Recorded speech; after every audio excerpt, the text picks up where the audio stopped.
Presidente República halau visita serviço da República Indonésia. Durante lorong rua, nebe focaliu konaba diplomacia acadêmica.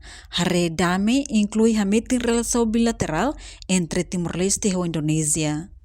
Durante visita lorong rua ia Yogyakarta ne, chefe Estado se halau nenia discurso ia Universidade Gadjah Mada.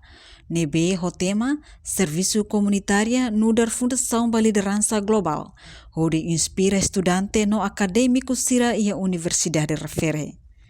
Onde traduz iniciativa sira e a base ba solução escalável sira com a paz no desenvolvimento sustentável.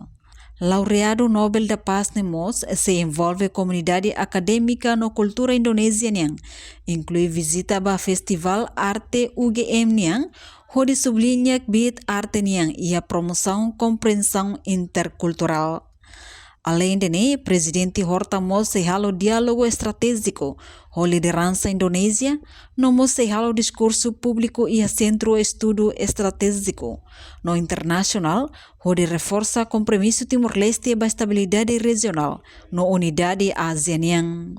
Portanto, a visita idane sublinha Timor-Leste e a dedicação a habelar cooperação bilateral com a Indonésia, coloca a Universidade UGM no dar centro para diálogo estratégico, no avança aspiração partilhada para a região ida, nebe pacífica no próspero. Reportagem Novai Magno, Televisão Timor Post.